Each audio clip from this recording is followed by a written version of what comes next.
Perkenalkan, nama saya Christina Dias Anandrajati dengan nomor pokok mahasiswa 20064783132. Dalam video ini, saya akan menjelaskan mengenai guide cycle untuk memenuhi tugas biomekanik dan kinesiologi. Berjalan adalah aktivitas bergerak maju atau perpindahan dari satu tempat ke tempat lainnya dengan melangkahkan kaki. Pertama, di sini saya akan membahas mengenai normal gait. Dalam satu siklus berjalan terdapat dua fase, yaitu fase stance dan fase swing. Fase stance yaitu saat kaki bersentuhan dengan tanah.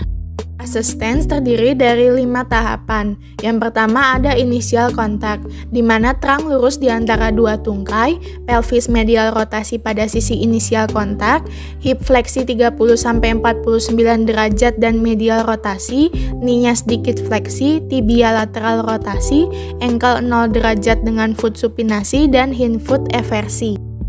Yang kedua ada fase loading response atau foot flap, di mana terang lurus dengan stance leg, pelvic drop sedikit pada samping swing leg dan medial rotasi pada samping yang sama, hip fleksi dan lateral rotasi bergerak ke ekstensi, knee fleksi 15-25 derajat, tibia medial rotasi mulai bergerak ke depan, ankle plantar fleksi dan hind foot inversi. Berikutnya mid stance, terang lurus pada stance leg, pelvic sedikit drop pada sisi swing leg, hip maksimal ekstensi 10-15 derajat dengan lateral rotasi, knee fleksi, forefoot pronasi dan hind foot inversi.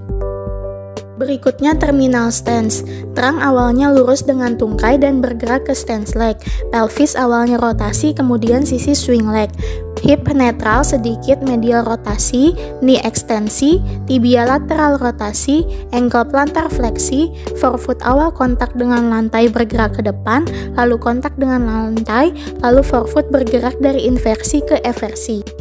Berikutnya pre-swing, terang lurus, pelvis rotasi ke posterior, hip ekstensi dan sedikit medial rotasi, knee fleksi 30-35 derajat, ankle foot plantar fleksi sebab COG anterior hip. Fase swing, di mana kaki di udara ke depan. Fase swing terdiri dari 3 tahapan. Yang pertama ada initial swing, terang lurus dengan stance leg, pelvis medial rotasi atau forward rotasi 5 derajat, hip fleksi 30-60 derajat, ankle plantar fleksi lalu dorsofleksi, forefoot continuous supinasi, dan hind foot eversi. Berikutnya mid swing, terang lurus dengan stance leg, pelvis medial rotasi atau forward rotasi 5 derajat, hip continuous fleksi dan medial rotasi, knee continuous fleksi, ankle posisi anatomi 90 derajat, forefoot supinasi dan hind foot eversi. Yang terakhir terminal swing, terang lurus dengan stance leg, pelvis medial rotasi atau forward rotasi 5 derajat, hip fleksi dan medial rotasi, knee ekstensi maksimal, ankle dorsofleksi, forefoot supinasi, dan hind foot eversi. Selanjutnya saya akan membahas mengenai abnormal gait. Yang pertama antalgic gait, berjalan pincang, klien bergerak lebih cepat pada sisi yang sakit dengan berkurangnya fase stance. Selanjutnya Trendelenburg gait, yaitu cara berjalan condong ke arah lateral pada sisi di mana tubuh bertumpu karena kelemahan otot gluteus medius. Selanjutnya spastic gait, yaitu kelainan cara berjalan di mana tungkai bawah bergerak dengan kaku, jari-jari kaki saat berjalan diseret.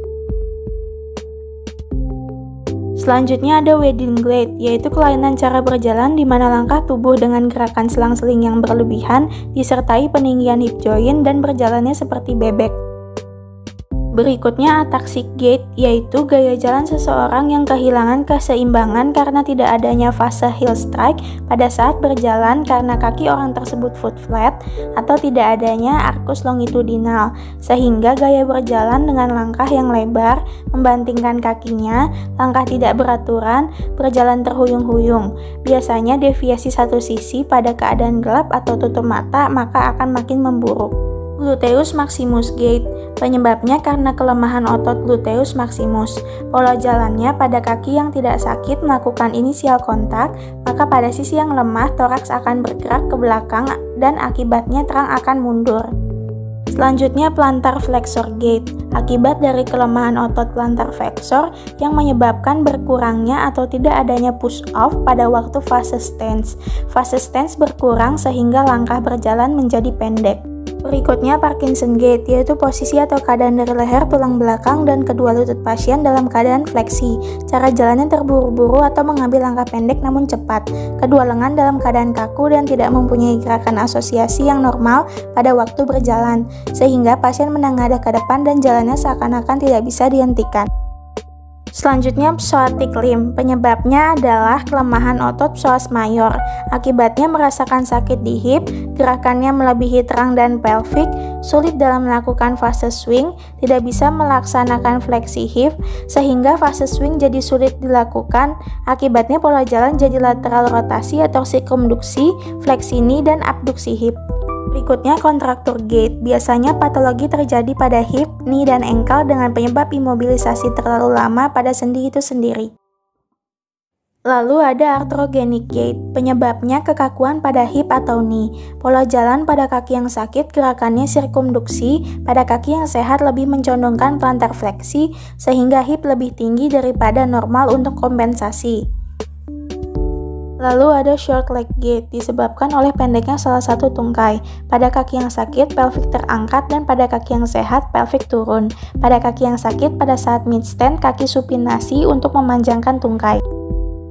Berikutnya hemiplegic gait, yaitu tungkai yang sakit tampak kaku dan diayunkan pada panggul dengan gerak setengah lingkaran. Pasien condong ke sisi yang sakit. Ekstremitas yang sakit dan spastik susah digerakkan ke depan karena mobilitas sendi terganggu. Jari-jari kaki pada tungkai yang sakit cenderung fleksi atau mencengkram, sehingga diperlukan gerakan abduksi dan sirkumduksi dari ekstremitas untuk menggerakkan ke depan. Berikutnya steppage gait, di mana gerakan lutut tinggi dan kaki terkulai. Jika tungkai diangkat, jari-jari kaki akan terseret. Paralisis otot tibialis anterior. Berikutnya limping gait, yaitu adanya rasa nyeri pada salah satu ekstremitas bawah. Pasien meletakkan ekstremitas yang sakit dengan pelan-pelan. Langkah-langkahnya pendek agar kaki yang sakit secepat mungkin bebas dari bebannya. Tungkai yang sehat dilangkahkan dengan cepat ke depan dan dihentikan kuat-kuat ke lantai. Selanjutnya astasia abasia, merupakan ataksia histerikal dengan inkoordinasi yang aneh sehingga penderita tidak mampu berdiri atau berjalan, padahal semua tungkainya dapat digerakkan dengan normal ketika pasien duduk atau terbaring. Yang terakhir ada drunken gait, yaitu gaya berjalan terhuyung-huyung pada alkoholisme akut, keracunan obat, dan tumor otak.